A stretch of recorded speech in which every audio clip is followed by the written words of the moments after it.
Hi, this is John Sifferman from physicalliving.com. This is a product review of the Pushup board, which is a strength training product meant to augment or enhance the push-up family of exercises. This is endorsed by a lot of strength coaches, most notably Steve Maxwell is renowned for raving about these things. I think it's a good product for a very specific purpose, and otherwise I think it's a little overhyped for what it really provides as a all-around training tool. If you look at the construction, it's simply a flat, sanded down, smooth, flat board about shoulder width long, and it's on two stands, that it rests on. It's just screwed in with a couple of screws, and what that creates is a platform for doing your push-ups on. So you could do a lot of push-ups, a lot of different kinds of push-ups with this. You can do your regular push-up. You can do like a scorpion push-up, like so. Most push-ups that you can do, you could also do with a push-up board. Hindu push-ups are a really popular one that are done with these things. Like I said, I think it's a good product, but for a very specific use. Basically what this provides to the fitness trainee or to the athlete is an element of instability to the push-up exercise. When we're doing a push-up just on the ground, unless we have a terrible earthquake, the ground isn't going anywhere, right? So you're going to have a very stable surface for doing your push-up exercise. So you're not necessarily, you're training a lesser degree of shoulder stability because the stability achieved is a lot easier when you have a stable surface. If I was doing push-ups on a Basu ball or on an exercise ball, it'd be really wobbly and much less stable surface. And to a lesser extent, the push-up board also provides an element of instability. Namely because you have to keep all of your weight equally balanced and exerting a downward force on the push-up board. If you exert a force forward, it's going to tip forward. Backward, it's going to tip backward. And it can shimmy around here on the carpet, on the concrete, basically on any surface you put it on, unless you're on glue, it's going to shimmy around. So it requires stability, it requires control, which is something that some people need to train. Because a lot of people are, strong as an ox, but they have very little control. They can lift a ton of weight, but they can't do so gracefully, which leads to problems down the road, usually. So that's what this provides, is a lack of stability. That's important to be able to train shoulder stability, and that's specifically what this is for, is shoulder stability. You will not succeed with a push-up board if you can't keep your shoulders stable throughout the full range of motion of each exercise. And that's why this is valuable, because you get to train that shoulder stability. Now, just for means of demonstrating, why is shoulder stability so important?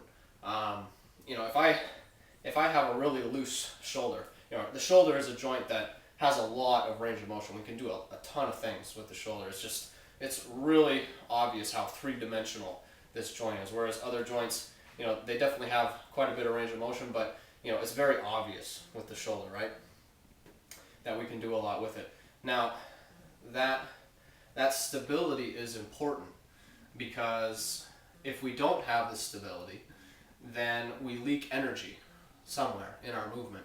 If I have a very packed shoulder, if I have a really good shoulder pack, we'll use the push-up board because I am reviewing it. If I have a really good packed shoulder, all the energy that is created from my arms pressing into the board is going to transfer right into my core, and it's going to push my core up if I have a tight core.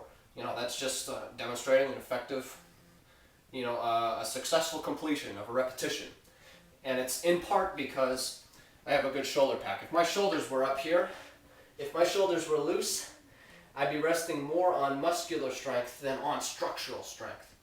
And so I'd fatigue very quickly, and I wouldn't be able to transfer as much force into my core if I have this leakage of energy in my shoulders. So that's why it's important to train shoulder stability, because in so many real life situations, whether you're an athlete or a service person, just in real life, we have to have this ability to pack our shoulders down. and not just right here where it's easy, not just in the frontal plane. And this is what leads me to my next point, which is I think one of the disadvantages of the push-up board is that it overemphasizes or over focuses on the frontal plane, and that's just how the tool is. It's a strength and it's a weakness. It's a strength because if you have somebody who's having a lot of trouble packing their shoulders down, they don't have much shoulder stability, they don't have much shoulder range of motion, and they can't raise their arm completely overhead. And if they do lift their arm all the way up overhead, their shoulder blades slide up. Maybe you have somebody who can raise their hands overhead, but their shoulder blades slide up like this, and they can't pack their shoulders down. That's a situation that's perfect for using the push-up board, because it's like a perfect recovery tool to recover that range of motion, to rehabilitate any tension or joint calcification or any problems that have been created from that lack of mobility.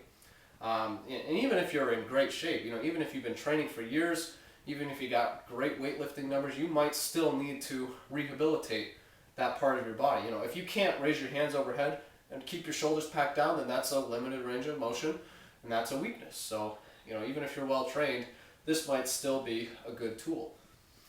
But that said, this is not the greatest tool because it overemphasizes the frontal plane of motion. Like I said before, the shoulders have a lot of range of motion. I can move my arm up overhead, I can move it down below me, I can move it behind me, in front of me, to one side, to the other side. There's a lot of different positions that I can put my shoulder in, and it's important to be able to pack those shoulders down no matter where they are in space. So not just here in front of me where it's easy in the frontal plane, because we're used to training here. We're used to, if we're well trained, if we have years of training experience, then we've naturally learned or been coached that keeping your shoulders packed down is a more efficient movement. And that's why it's included in exercise technique descriptions. So we've learned that, right? But have we learned to do it back here? Have we learned to do it overhead? Not necessarily.